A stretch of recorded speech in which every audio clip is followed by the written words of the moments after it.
जय श्री कृष्णा। श्री वित्तिपात व्रत की कथा व विधि।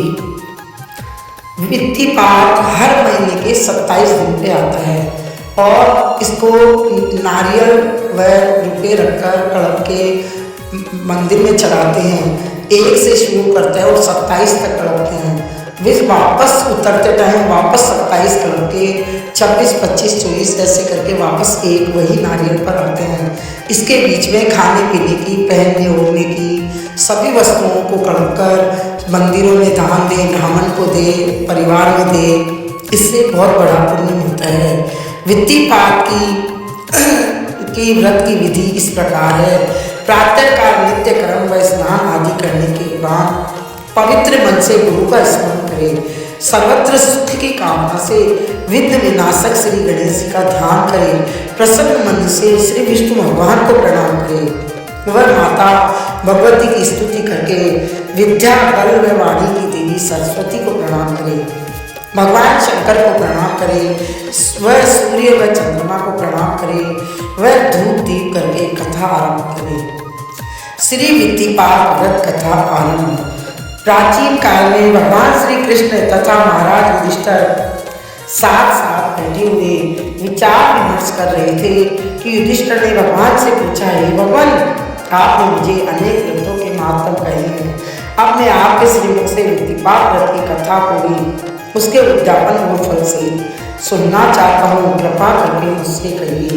श्री कृष्ण भगवान बोले कि हे नरोत्तम, इस व्रत की जिस पुनीत कथा को एक बार श्री वेद व्यास जी ने वंश की वृद्धि के हेतु श्री सुखदेव जी से कही थी, वही कथा मैं तुम्हें कहता हूँ, सो आप ध्यान पूर्वक सुनो। श्री सुखदेव जी व्यास जी से बोले कि हे मुनिराज, वित्तिपात योग कैसा है?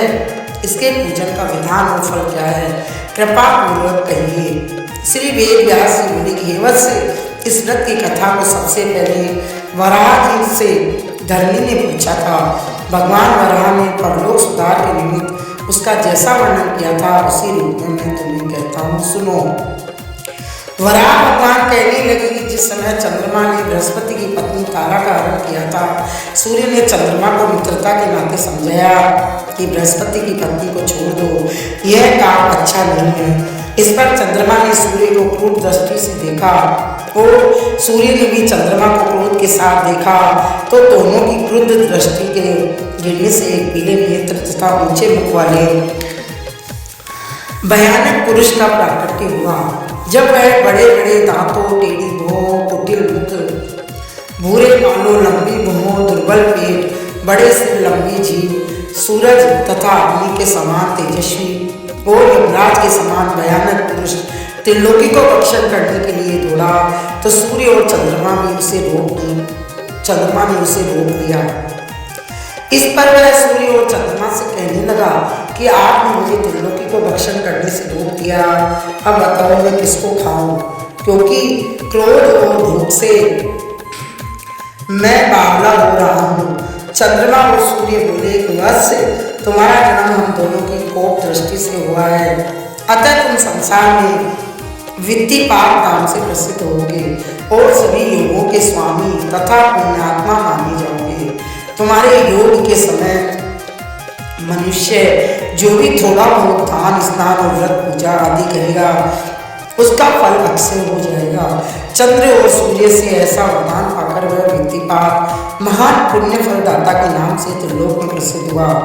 इसी वित्तिपात काल में जो मनुष्य संसार के समुद्र में स्नान, दान, जप, होम, व्रत तथा कीर्तन आदि करते हैं, उनका फल कई गुना हो जाता है, इसमें कोई संदेह नहीं है। उन्हें स्त्री, पुत्र, आयु, धन, सुख, कीर्ति, पुष्टि, रूप, निरोग और भद्रता की प्राप्ति होकर वे गुणी जनों के प्रिय बन जाते हैं।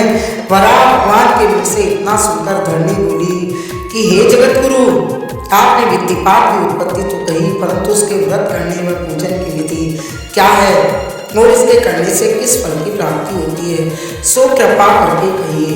तब वराह जी कहने लगे कि हे धरणी सुनो, जिस दिन वित्तिपात नामक शुभ योग हो, प्रातः नदी या नदी न हो तो कुएं के जल से स्नान करके पाव मानी ऋचाओं का जप करे ओ एवं वित्तिपाताय नमः इस मंत्र का जप करे। शर्करा से भरे हुए घड़े को लाल वस्त्र से ढककर स्वर्ण आदि से प्रतिष्ठा करके 18 भुजा वाली स्वर्ण की मूर्ति को गंध पुष्प अक्षत धूप दीप वस्त्र भक्ष्य भोज्य और अनेक प्रकार के फल से मार्गशीर्ष महीने में पूजन करे और कहे कि हे सोम सूर्य के पुत्र, जो कुछ भी मैंने दान किया है वह अनंत हो जाए, आपको प्रणाम है। इस तरह कहकर पंचरत्न पुष्प अक्षतों की अंजलि छोड़ने से सारे पापों का नाश हो जाता है। तत्पश्चात संपूर्ण गुणों वाले इस व्रत को करे और थोड़ा सा गोबर मुख से लगाकर पीछे पारना कर ले। इस प्रकार से प्रति माह वित्तिपात के व्रत को करे और जब 13 व्रत हो गए तो 14 महीने में उद्यापन करना चाहिए। शील वृक्ष की 100 समिधाएं लेकर घृत क्षीर तथा फलों से वित्तिपाताय स्वाहा यह मंत्र बोलते हुए अग्नि में 100 आहुतियां देवे और चक्रा से भरे हुए घट सयादि सहित सारी सामग्री सुपात्र ब्राह्मण को देकर कहे कि हे सोम सूर्य के पुत्र महावित्तिपात देव संपूर्ण सिद्धियों की प्राप्ति के लिए आपको प्रणाम करता हूँ। मेरे सारे पापों का नाश हो तथा पुण्यों को अनंत कीजिए। इसके पीछे गुरु का पूजन करें। कड़े कुंडल गले के आभूषण दूध देने वाली गाय काष्ठ की मनोहर सैया तांबूल कुमकुम वस्त्र कपूर चंदन दीपक कड़ाऊ इत्र चंवर आसन आदि वस्तुएं भी विप्र को समर्पण करें। वराह जी बोले कि हे धरनी, इस प्रकार इस व्रत को करने से मनुष्य मरने पर रत्नों से जटित विमान में बैठकर सूर्य लोक को जाता है और 10,000 कल्प तक महाविविध भोग विलास और ऐश्वर्य का भोग तथा देवताओं से सम्मान को प्राप्त होकर पुनः संसार में आकर तथा राजाओं का भी राजा बनकर ही जन्म लेता है और स्त्री पुत्र निरोग्य धन धान्य तथा सर्वगुण संपन्न तथा महान ऐश्वर्यशाली होकर दीर्घायु तक सुख भोगता है। वराह जी बोले कि हे धरनी, सादे दिनों में जो दान किया जाता है उसी को अमावस्या के दिन करने से उसका 10 गुना पुण्य होता है। क्षय तिथि में करने से उसको 100 गुना और संक्रांति में उससे 100 गुना, वर्ष की प्रथम संक्रांति विभूति में उससे 100 गुना और युग आदि में उससे 10 गुना, सूर्य के उत्तरायण दक्षिणायन काल में उससे 100 गुना, चंद्र ग्रहण के समय उससे 100 गुना और सूर्य ग्रहण के समय उससे भी 100 गुना हो जाता है। परंतु वित्तिपात काल में किया हुआ दान पुण्य असंख्य गुने फल को देता है। हे धरनी, अब वित्तिपात काल में भी समय भेद से जिस प्रकार पुण्य फल की प्राप्ति होती है सो भी मैं तुम्हें कहता हूँ। सुनो, वित्तिपात की उत्पत्ति में पुण्य करने से लक्ष्य गुना फल होता है। उसके राशियों में भ्रमण करने के समय पुण्य करने से करोड़ गुना फल होता है।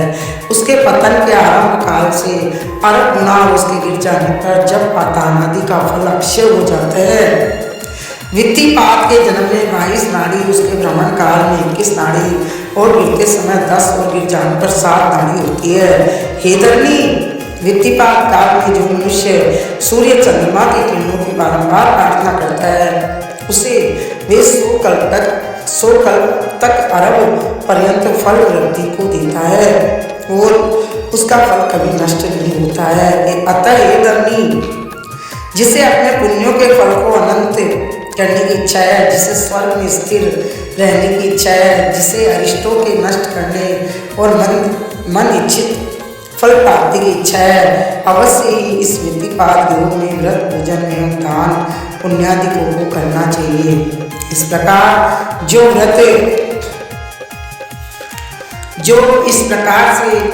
व्रत करने वाला वित्तिपातियों को गिनता हुआ ब्रह्मादिक कर्म करता है उसके संपूर्ण पापों का नाश होता है, उसे इच्छित फल की प्राप्ति होती है। इसके साथ ही जो मनुष्य इस व्रत के पूजन व कथादि को सुनता है, सुनाता है, देखता है एवं स्वयं भी कराता है और उपवास करता है, वह स्वर्ग लोक में आदर सहित विचरण करता है। बोले वित्तिपात भगवान की जय। अथ नारदीय पुराण अंतर्गत विधिपात व्रत कथा।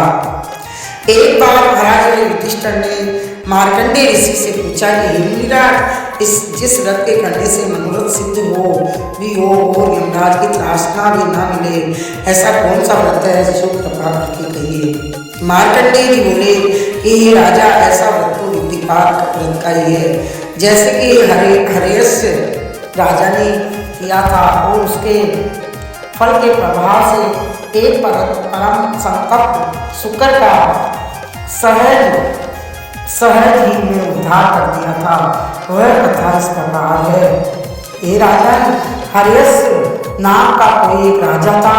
एक बार वह शिकार खेलने वन में गया तो क्या देखता है कि एक शुक्र के चरण कंठ कमल को उधर के सारे वो पांच तत्व हो रखे हैं और वह इस दुख से महान दुखी तथा व्याकुल होकर तरफ रहा है। राजा ने पूछा कि हे शुक्र, तुम्हारी यह दशा कैसे हुई, सो मुझसे कहो। तब शुक्र कहा हुआ बोला, हे राजा सुनो, मैं पूर्व जन्म में एक धनवान वेश्य था।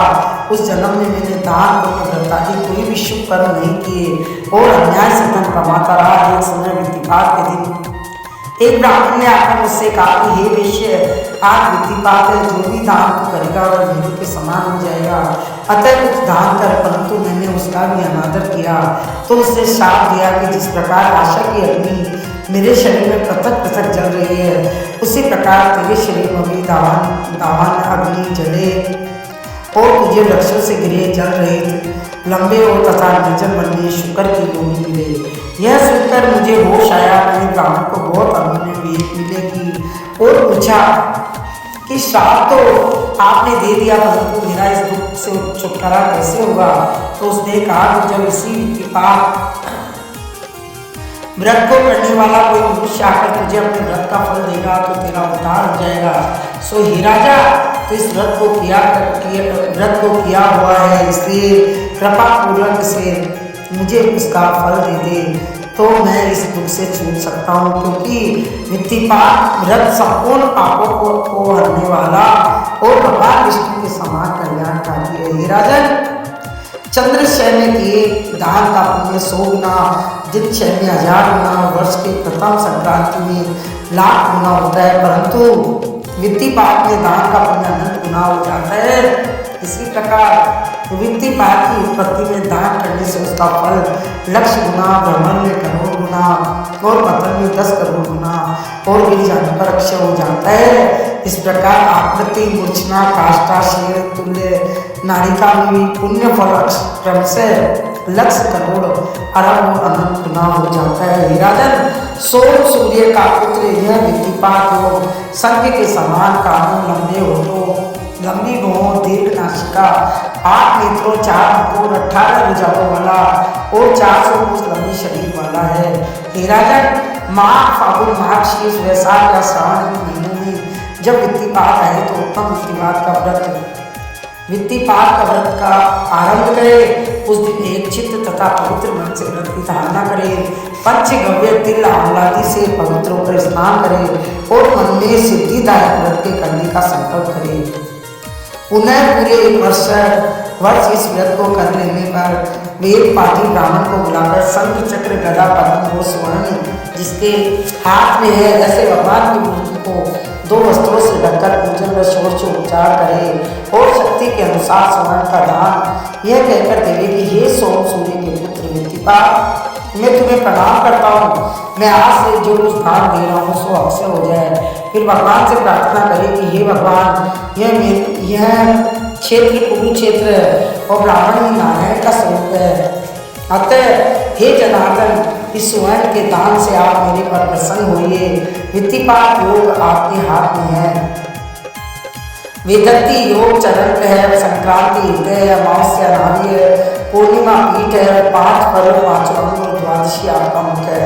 अमावस्या पितर है, मनमांती तिथिया माता है, द्वादशी भंगिनी है और विधिपात योग आपका बड़ा भाई है। इसी तरह अमावस्या में दान का 100 गुना, मनवादी तिथियों में 1000 गुना, द्वादशी में 10,000 गुना और विधिपात में दान का फल अक्षय हो जाता है और जन्म जन्मांतर के फल को देता है। इस तरह भगवान की प्रार्थना करके बारंबार प्रणाम करें और संपूर्ण सामग्री सुपात्र ब्राह्मण को देकर ब्राह्मण को भोजन कराकर व्रत समाप्त करें। राजन, तुमने पूर्व जन्म में इस व्रत को किया, व्रत को ग्रहण किया तथा तुम इस प्रकार करो। इस स्वर्ग और अपर को देने वाले मेरे विधिपात व्रत के फल को मैं शुक्र के निमित्त देता हूँ। इस प्रकार शुक्र की प्रार्थना सुनकर राजा हरियश ने शुक्र के निमित्त वह फल दिया तो वह शुक्र तत्काल पापों और कष्टों से छूटकर एवं शुक्र की देही चाहकर तथा सुशोभित गहनों वस्त्रों से सुशोभित होकर दिव्य विमान में चढ़कर स्वर्ग को चला गया। मार्कंडेय जी कहने लगे कि हे धर्मराज युधिष्ठिर, यह विधिपात व्रत मनुष्य के सारे पापों को नाश करने वाला है, स्वर्ग सुखों की का दाता है। अतः नियम अनुसार 13 विधिपातों का व्रत करके 14वें विधिपात में आने पर उसका उद्यापन करना चाहिए। 18 भुजा वाली विधिपात की स्वर्ण मूर्ति बनाकर गणेश जी तथा स्वस्तिवाचक और नंदी मुख पूजन तथा आचार्य के वर्णन करने से के पश्चात ब्राह्मणों का वर्णन करें। फिर सुंदर और सुरमय स्थान देकर सुंदर मंडल बनावे, उसके बीच में स्वर्ण लक्षणों युक्त सर्वतोभद्र की रचना, उसके ऊपर से सरका से भरी हुई घटों की स्थापना करें। उस पर तांबे या मिट्टी का पात्र रखे, उस पर विधिपात सहित श्री लक्ष्मी नारायण की स्वर्ण मूर्ति को स्थापित करके सुगंधित फूल तथा जल से अर्घ्य देकर के हे सूर्य के पुत्र, मेरे इस अर्घ्य को ग्रहण कीजिए। अर्घ्य देते समय यह प्रार्थना करें, हे सूर्य के पुत्र, आप हम पर प्रसन्न होकर कृपा करें, हमारे 7 जन्मों के पापों को तत्काल नष्ट करें और हमें आनंद की प्राप्ति करावे। इसके पश्चात विधि पूर्वक चंद्र और सूर्य के निमित्त आहुति दे और फिर अश्वत्थ आपके 108 समुदायों से विष्णु भगवान के निमित्त खीर की आहुति दे और व्याधियों के फलों से 108 बार होम करे। तत्पश्चात तेरे ब्राह्मण को पायस लड्डू आदि भोजन कराकर दक्षिणा दे और आचार्य का पूजन करके उन्हें दूध देने वाली गो भेंट करें। इस प्रकार भक्ति पूर्वक इस व्रत को करने से जन्म जन्मांतर के पाप नष्ट हो जाते हैं। इस व्रत को करने वाली सभी स्त्रियां कभी विधवा नहीं होती और इस व्रत के करने वाले मनुष्य को संपूर्ण आदि व्याधि और संकटों से स्वतः ही शमन हो जाता है। विधिपात की आरती बोले विधिपात भगवान की जय। ओम जय विधिपात हरे देव जय विधिपात हरे सभी योजन सिद्धता जा पुण्यानंत। ओम जय विधिपात हरे सोम सूर्य के पुत्र आप हो, अष्टनयन धारी अष्टभुजे 10 सोने 100 योजन तन तेरा पीत नयन वाले, यम समरूप तुम्हारा जय जय माता। ओम जय विधिपात हरे विष्णु तुल्य वरदायक तू क्या था, पाप दुख मोचन सकल से दाता। ओम जय विधिपात हरे व्रत करके आरती जो जन है गाते, भक्त जन सो निश्चय इच्छित फल पाते। ओम जय विधिपात हरे विधिपात भगवान की